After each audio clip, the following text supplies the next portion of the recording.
இறைவா நேயர்களுக்கு வணக்கம். இந்த 2026 சனி வக்ர பெயர்ச்சி என்னவெல்லாம் மாற்றங்களை கொடுக்க போகுது, என்னமெல்லாம் ஏற்றங்களை கொடுக்க போகுது, வாழ்க்கையில என்னென்ன விஷயங்கள்ல எதிர்பார்ப்போட காத்திருக்க நாங்க ரொம்ப ஜாக்கிரதையா இருக்கணும் அப்படிங்கிற உங்களுடைய பல கேள்விகளுக்கு பதில் சொல்ல காத்திருக்காரு ஜோதிட பேரறிஞர் ஐயா திரு AR பாலகிருஷ்ண ரெட்டி அவர்கள். சார வணக்கம் சொல்லி வரவேற்கலாம். சார் வணக்கம்.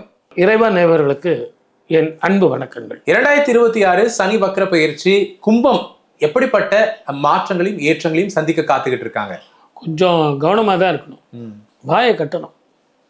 குடும்பம், வாக்கு, தனம் என்று சொல்லக்கூடிய 2ஆம் இடத்துல சனி இருந்தாலும் ஜென்மத்தையே பார்க்க போறார். சனி வக்கரமாக பார்க்க போறார். குரு பார்வையும் இல்லை. 12ஆம் வீட்டுக்கு ராகு போகிறார். ஆகவே மிக கவனமாக இருக்கணும். வேற்று மொழி இனத்தவர்களோடு உறவு கொள்ளும்போது ரொம்ப ரொம்ப ஜாக்கிரதையாக இருக்கணும். நீங்கள் பெரிய ஒரு ஆஃபீஸர் போஸ்ட்டில் இருக்கீங்க அப்படின்னா டாக்குமெண்ட்டை படித்து பார்த்து கையெழுத்து போடுங்க. இல்லைங்க என் செக்ரட்டரி ஏற்கனவே அதெல்லாம் படித்து பார்த்து தான் சைன் பண்ண கொடுப்பாங்க அப்படின்னா, நேற்று வரைக்கும் இருந்த டேர்ம்ஸ் அண்ட் கண்டிஷன் வேறு, இன்றைக்கி அதில் புதுசாக சேர்த்துருப்பாங்க. ஆகவே அதை படிங்க. நான் சைன் பண்ணிட்டேன்னு வந்து சொல்லாதீங்க. ஆகவே இதையெல்லாம் கவனமாக இருக்கணும். வாயை கட்டணும். கோபப்படக்கூடாது. விட்டு கொடுத்து போகணும். அரவணைச்சு போகணும். எனக்கு தான் எல்லாம் தெரியும் அப்படிங்கிற மனோபாவத்தை தவிர்க்கிறது நல்லது. 2இல் சனி, குருவினுடைய பார்வை இல்லை, 12இல் ராகு அப்படிங்கும்போது கிரகநிலைகளினுடைய பார்வை எப்படிப்பட்டதா இருக்குன்னு சொல்லியிருக்கீங்க. குறிப்பா சனி 2இல் போகுது அப்படிங்கிறதுனால இவங்களுடைய காலகட்டம் கும்பத்துக்கு இந்த வக்ர பயிற்சி காலகட்டத்துல என்ன மாதிரியான முடிவுகள்ல கவனமா இருக்கணும்? குடும்பத்துல வந்து வாயை விட்டுறக்கூடாது. மனைவி கிட்ட சண்டை போட்டுறக்கூடாது. பிள்ளைங்க கிட்ட சண்டை போட்டுறக்கூடாது. ஏன்னா வீட்டுக்கு வெளியேயும் பிரச்சனை, வீட்டுக்கு உள்ளேயும் பிரச்சனை அப்படின்னா நிம்மதி எங்கே இருக்கும்? அப்போ வீட்டில் வந்து படுத்து தூங்கவும் முடியாது. என்னால் முடிஞ்ச வரைக்கும் அரவணைச்சு போங்க. குற்றம் செய்யாதவங்க யாருங்க? எல்லாருமே தப்பு செய்கிறோம். இருந்தாலும் இப்போ நமக்கு நேரம் சரியில்லை. இப்போ நம்ம நியாயத்தை தான் கேட்குறோம், தர்மத்தை தான் கேட்குறோம். இருந்தாலும் இந்த நேரத்தில் கேட்கும்போது அது பிரச்சனையாக வரும் அப்படிங்கிறதுனால கேட்காதீங்க, விட்டுடுங்க. ஆனால் நேரம் பார்த்து அதை பதுசாக நிதானமாக பொறுமையாக கௌரவமாக கேளுங்க. நெகட்டிவாக போகாதீங்க, பாசிட்டிவாக போங்க. ஐயா, குருவினுடைய பார்வை இல்லைன்னு சொல்லியிருக்கீங்க. ஆனால் நான் தொழில் தொடங்கலான் இருந்தேன், இல்லை நான் ஒரு வீடு வாங்கலான் இருந்தேன், இல்லை என்னுடைய மகனை வெளிநாட்டு அனுப்புறதுக்கான சில முயற்சிகளை கடன் வாங்கியிருக்கேன், இதெல்லாம் இருக்கு. இதுக்கெல்லாம் என்ன பண்ணலாம் சார்? சுப விரய செலவு இருக்குமா? முக்கியமான செலவு மட்டும் செய்யுங்க. இதில் நீங்கள் சொன்னது அத்தனையுமே முக்கியமானது தான். ஆனால் அதிமுக்கியம் என்னன்னு கேட்டிங்கன்னா, பிள்ளைங்க வந்து மேல்நாடு போகிறது, படிப்பு. ஆமாம், இப்போதைக்கு தொழில் எங்கெங்கே தொடங்க முடியும்? நான் தொழில் தொடங்குறேன்னா எங்கே தொடங்குவீங்க? பாவம், நீங்கள் தான் கஷ்டப்படுறீங்களே. உங்கள் வீட்டம்மா கிட்ட போயிட்டு கேட்டிங்கன்னா அந்த அம்மா கோச்சிக்கும். நான் தான் இப்போ தானே சொல்லி வாயை மூடினேன். சண்டை போடாதீங்க, விட்டு கொடுத்து போங்க. அந்த அம்மா கிட்ட போய் பணத்தை கேட்டிங்கன்னா இப்போ தான் இருக்கிறதெல்லாம் வாங்கிட்டு போனீங்க, இன்னும் ஃபர்தராக இன்வெஸ்ட்மெண்ட் பண்ணுறீங்களேன்னு கத்தோம். என்னால் அது இப்போ பண்ண முடியாது. ஆனால் பிள்ளைங்களை நம்ம வெளிநாட்டுக்கு அனுப்பணும், அது எசென்ஷியல்.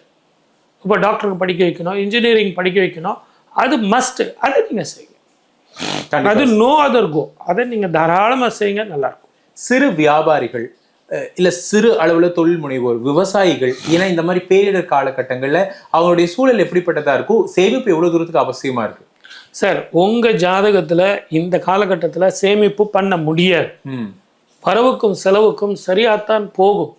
அந்த வரவு ஜாஸ்தி பண்ணிக்கிறதுக்காக பெங்களூரோ, மைசூரோ, ஹைதராபாத்தோ, கல்கட்டாவோ, டெல்லியோ எங்கன்னா போகிறதா இருந்தால் போயிட்டு வாங்க. இல்லை நான் கொஞ்சம் இதுக்கு போயிட்டு வர சொல்கிறாங்க, வெளிநாட்டுக்கு ஒரு 3 மாதம் 6 மாதம் ட்ரிப்பு போயிட்டு வர சொல்கிறாங்க சார், நான் போயிட்டு வரட்டுமா அப்படின்னா அது ஓரளவுக்கு நிம்மதியாக இருக்கும். சந்தோஷமாக போயிட்டு வாங்க. கண்டிப்பாக சார். பெண்கள் எப்படிப்பட்ட சூழலில் இருப்பாங்க இந்த காலகட்டத்தில்?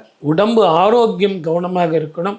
தேவையில்லாத சிந்தனைகளை விடணும். அவன் அப்படி சொல்லியிருப்பானோ, இவன் இப்படி சொல்லியிருப்பானோ, இவன் இப்படி செஞ்சாலே, அது அப்படி செஞ்சாலே, அன்னைக்கு அவள் அப்படி பேசினாலே, ரெஃபரன்ஸை விட்டுருங்க.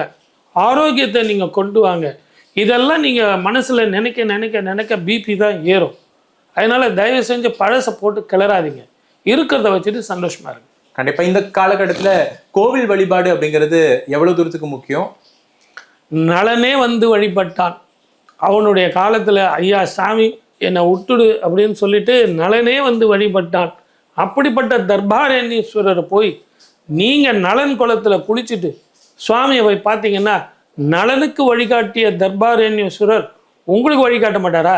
போயிட்டு வாங்க, வெற்றி பெறுங்க. சனி பெயர்ச்சினா வேற, சனி வக்கரம்னா வேற. சனி பெயர்ச்சினா ஃபார் எக்ஸாம்பிள் இப்போ மீனத்தில் இருக்கார், மீனத்தில் இருந்து மேஷத்துக்கு மாறும் காலத்தை வந்து சனி பெயர்ச்சின்னு சொல்லுவாங்க. ஆனால் சனி வக்கரம் அப்படிங்கிறத சனி வந்து கும்பத்துக்கு வந்து திரும்பி பார்ப்பார், அவருடைய நிழல் வந்து கும்பம் வரைக்கும் வரும். இதை தான் சனி வக்கரம்னு சொல்கிறோம். பொதுவாகவே எல்லா கிரகங்களும் வக்கரம் அப்படிங்கும்போது அந்தந்த கிரகங்கள் வக்கரமாகும். அந்த சனி பெயர்ச்சி சனி வக்கரன் மாத்திரம் ஒரு சின்ன ரகசியம் இருக்குது. சனி தானாக வக்கரம் ஆகிறது இல்லை. சனியோட வீட்டுக்கு 3, 5ஆம் இடத்தும் வரைக்கும் செவ்வாய் எந்த காலத்துலலாம் பயணம் செய்கிறாரோ அந்த காலத்தில் சனி வக்கரமாயிடும். இதுதான் ரகசியம்.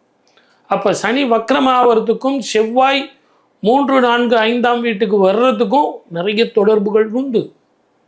இது வெப்ப கிரகம், இது நீர் கிரகம். யார் வெப்ப கிரகம்? செவ்வாய். நீர் கிரகம், குளிர்ச்சியான கிரகம் யாருன்னு கேட்டிங்கன்னா சனீஸ்வரர். ஸோ நெருப்புக்கிட்ட வந்து குளிர்ச்சி வந்தால் எப்படி இருக்கும்? உருகும். அதனால தான் இயற்கை அழிவுகள் நீரினால், நெருப்பினால், வெள்ளத்தினால், போர் பதட்டத்தினால், அதே மாதிரி மத கலவரங்களால், ஆட்சியாளர்களுக்கு பிரச்சனையாகவும் நிறைய பிரச்சனைகள் ஒரே வைப்ரேஷனோடு இருக்கக்கூடிய காலமாக இது இருக்கிறதுக்கான காரணம் அந்த சனியும் செவ்வாயும். நீங்கள் கூட நம்ம இறைவா டிவியில் பார்த்தீங்கன்னா ஆங்கில புத்தாண்டு, தமிழ் புத்தாண்டு, சனி பெயர்ச்சி, தமிழ் புத்தாண்டில் இதெல்லாம் நம்ம ரொம்ப விளக்கமாக நம்ம சொல்லியிருக்கோம். குரு பயிற்சியிலையும் சொல்லியிருந்தீங்க. குரு பயிற்சியிலையும் சொல்லியிருக்கோம். இது எதற்காக அப்படின்னு கேட்டிங்கன்னா கிரக மாறுதல்கள் வர்ற நேரங்களில் பஞ்சபூதங்களினுடைய பிரச்சனைகள் இருக்கும். குறிப்பாக தமிழ்நாட்டிலையும் இதனுடைய பிரச்சனைகள் இருக்கும். இந்த வருடம் அதிகமான மழையும் சில இடங்களில் வறட்சியும் இது இருக்கத்தான் செய்யும். தண்ணீர் பஞ்சம் ஒரு சில இடங்களில் வரும். ஒரு சில இடங்களில் அதிகமான மழை பெஞ்சு அதற்கான பிரச்சனைகள் வரும். அதே நேரத்தில் போர் முடிஞ்சிருச்சு, ஒப்பந்தம் ஆயிடுச்சு அப்படின்னு எல்லாரும் சொன்னாங்க. ஆனால் ஒப்பந்தம் முடிஞ்ச பிறகு கூட மீண்டும் போர் அப்படின்னு சொல்லிட்டு ஒரு இடத்துல இருந்தால் பரவாயில்ல, ஒரு பக்கம் ரஷ்யா, இன்னொரு பக்கம் அமெரிக்காவும் ஈரானும், இந்தியாவிலையும் வருமா அப்படின்னா வருவதற்கான வாய்ப்புகள் இந்த சனியும் செவ்வாயும் இருக்கிறதுனால அதிகம். ஆகவே பயணத்தில் கவனமாக இருக்கணும். 12 ராசிக்காரர்களும் கொடுக்கல் வாங்கல் மிக ஜாக்கிரதையாக இருக்கணும். படிக்கிற பிள்ளைங்க பள்ளிக்கு போய் படிக்கிறத பார்க்கணும். கல்லூரியில் போய் நம்ம வேலை என்னவோ அதை வண்டி பார்க்கணும். டைவர்ஷன் இருக்கக்கூடாது. அதே மாதிரி வெளிநாட்டு வாய்ப்பு, வெளிநாட்டு வேலைக்கு போகிறவங்க ரொம்ப கவனமாக பயணத்தில் இருக்கணும். இரவு நேர பயணத்தை தவிர்ப்பது நல்லது. இப்போ போர் சூழல் பதட்டமான இருக்கு அப்படின்லாம் சொல்லிடுறீங்க. அப்போ பணவரவு, முதலீடு, இல்லை புதிய தொழில் தொடக்கம், இந்த மாதிரியான சூழல்களில் ஈடுபட வேண்டியவங்க இந்த சனி வக்ர பயிற்சியில் எப்படி இருக்கலாம்? உங்கள் ஜாதகத்தில் இப்போ என்ன மகாதிசை நடக்குதுன்னு பார்க்கணும். இப்போ நம்ம கொடுக்கறது அத்தனையுமே பொது பலனும் அதுக்கு உண்டான பரிகாரங்கள் தான். ஆனால் உங்களுக்கு அது எப்படி இருக்குது, உங்கள் ஜாதகத்தில் இப்போ என்ன மகாதிசை நடந்துக்கிட்டு இருக்குது, அது மட்டும் இல்லை சனீஸ்வரருக்கு குரு பார்வை இருக்கா, குரு தசை நடக்குதா, சுக்கிர தசை நடக்குதா, ராகு கேது தசை நடக்குதா அப்படின்னு பார்க்கணும். இதை கேள்வி கேட்கும்போது தான் எனக்கு இன்னொரு ஞாபகம் வந்தது. சனி வக்ரம் 11/12/2026 வரைக்கும் இருக்குது. டிசம்பர் மாதம் 11ஆம் தேதி வரைக்கும் இருக்குது. விடிய காலையில் 5 மணி வரைக்கும் இருக்குது. ஆனால் இது நடுவில் டிசம்பர் மாதம் 5ஆம் தேதி ராகு கேது பெயர்ச்சி இருக்குது. ஒரு பக்கம் ராகு கேது பெயர்ச்சி, ஒரு பக்கம் சனி வக்ரன், குருவும் அதிசாரமாக சிம்மத்துக்கு போக போகிறார். இப்படிப்பட்ட காலகட்டம் ரொம்ப கர்ண கடூரமான ஒரு காலகட்டம். அதனால தான் பயணங்களில் கவனமாக இருக்கணும். வெளிநாட்டில் வேலை செய்பவர்கள் மிக ஜாக்கிரதையாக இருக்கணும். தேவையில்லாத விஷயங்களில் தலையிடக்கூடாது. வேற்று மொழி இனத்தவர்களால் பிரச்சனைகள் வரும், மத கலவரங்கள் இருக்கும். மிக ஜாக்கிரதையாக போக வேண்டிய ஒரு காலம். இதை நம்ம விஞ்ஞானத்தில் இப்போ தான் அவங்க சொல்கிறாங்க எல் நினோ அப்படின்னு சொல்கிறாங்க. ஆனால் நம்ம இதை ஒரு 1.5 வருஷமாக இதை நம்ம சொல்லிக்கிட்டு இருக்கோம். நிச்சயமா.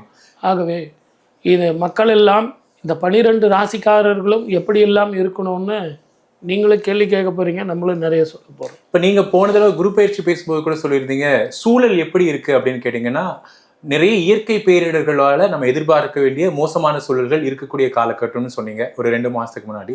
இப்ப அந்த சூழல்ல தொடர்ந்து பாத்தீங்கன்னா வடக்கு மாநிலங்கள் எல்லாமே பாதிக்கப்பட்டு இருக்கு. ஏன் தெற்கு மாநிலம்னு சொல்லக்கூடிய வயநாட்டிலயுமே பாதிப்பு மறுபடியும் பிரச்சனை இல்லைங்களா இருக்கு. அப்ப நிச்சயமா இப்போ நீங்க சொல்லுங்க ஐயா, அஜாக்கிரதையா இருக்காதீங்க, ஜாக்கிரதையா இருங்க, இரவு பயணங்களை தவிர்த்துருங்க, அப்படி உடல்நல பாதுகாப்போட இருங்கன்னு சொல்றீங்க. பொது பரிகாரங்களா, பொதுவா இந்த கோயில்களுக்கு வழிபாடு இல்ல வீட்டுல இந்த சூழல்ல இருக்கக்கூடிய பரிகாரங்கள் ஏதாவது? இது அந்த பூமியினுடைய தட்பவெட்ப நிலையே டோட்டலா மாறுது.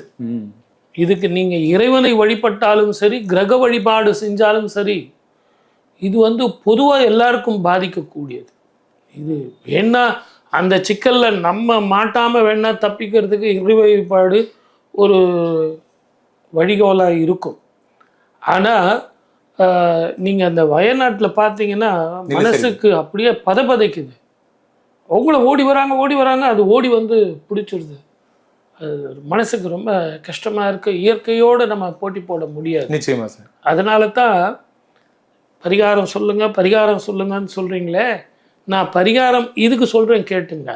என்ன பரிகாரம்னா, நீர்நிலையில் வீடு கட்டாதீங்க, நீர் பாதையில் வீடு கட்டாதீங்க, ஏரிக்குள்ளே போய் வீடு கட்டாதீங்க, கடற்கரை ஓரமாக வீடு கட்டாதீங்க. இதெல்லாம் கவர்மெண்ட் ஏற்கனவே ரூல்ஸ் அண்ட் ரெகுலேஷன் சொல்லியிருக்காங்க இல்லையா? நீங்கள் பரிகாரம்னு சொல்கிறதுனால நவ கிரகங்களை பரிகாரம் பண்ணுறதை விட இயற்கையோடு ஒட்டி வாழ நம்ம கற்றுக்கணும். இயற்கையை எதிர்த்து வாழ பழகக்கூடாது. இப்போ பாதுகாப்பான ஒரு சூழ்நிலை நம்ம இருக்கிறது ரொம்ப அவசியமானது. கண்டிப்பாக நீங்கள் சொன்னது அதுதான் உண்மை. ரெண்டாவது, அரசாங்கம் ஒவ்வொருத்தருக்கும் பாதுகாப்பு தர முடியாது. நம்ம பாதுகாப்பை நம்ம பார்த்துக்கணும். அதே நேரத்தில் நம்ம பாதுகாப்பாக இருந்தால் பக்கத்தில் இருக்கிறவங்களும் பாதுகாப்பாக இருக்கும். நிச்சயமா சார். நீங்கள் ஒன்றும் இல்லை, குப்பையை இங்கே போடாதீங்க அப்படின்னு சொன்னால் அந்த குப்பைக்கு தொட்டிக்கு பக்கத்தில் தான் போடுறோம். கண்டிப்பாக. அப்போ அதை வாடுறவங்க எவ்வளோ கஷ்டப்படுவாங்க. நிச்சயம். ஆகவே முதல்ல நாமே நம்மளை மாற்றிக்கணும். சில கட்டுப்பாடுகள், சுகாதார முறைகள் இதெல்லாம் கொண்டு வந்தீங்கன்னா ஆரோக்கியமாக வாழலாம். சனீஸ்வரர் என்பது ஆரோக்கியத்தை கெடுத்துருவான். வயிறு, நரம்பு, சின்ன இன்ஃபெக்ஷன் கொடுத்துருவான், கேஸ்ட்ரிக் ட்ரபிள் கொடுத்துருவான், சாப்பிட்ற தண்ணியில் பிரச்சனைகள் கொடுத்துருவான். ஆகவே தான் நீங்கள் ஆடி மாதம் கூட கூழ் வார்த்து அம்மனுக்கு வேப்பிலை போட்டு அந்த வேப்பிலையோடு சேர்ந்த கூழை நம்ம குடிக்கிறோம். ஏன்னா வேப்பிலைங்கிறது ஒரு அருமருந்து. வயிற்றில் இருக்கிற பூச்சிகள்லாம் போயிடும். இப்போ நீங்கள் பரிகாரம் சொன்னீங்களே, அந்த பரிகாரமும் வாழ்க்கை முறையும் வாழ்வியலும் சேர்ந்து அந்த காலத்திலே கொடுத்துருக்காங்க பாருங்க. கண்டிப்பாக சார். ஆக வீடு கட்டுறது எங்கன்னு நம்ம பார்க்கணுமே ஒழிய, வழியிலெல்லாம் போய் வீடு கட்டி அதனுடைய பாதையில் நீங்கள் போனீங்கன்னா பஞ்சபூதங்களும் தடுக்க முடியாது. நிச்சயமா சார். உங்களுடைய நேரத்திற்கு ரொம்ப நன்றி. இதே மாதிரி தொடர்ந்து ஆன்மீகம் சார்ந்த பல நிகழ்ச்சிகளுக்கு நம்மளுடைய இறைவா சேனலை சப்ஸ்கிரைப் பண்ணிக்கோங்க.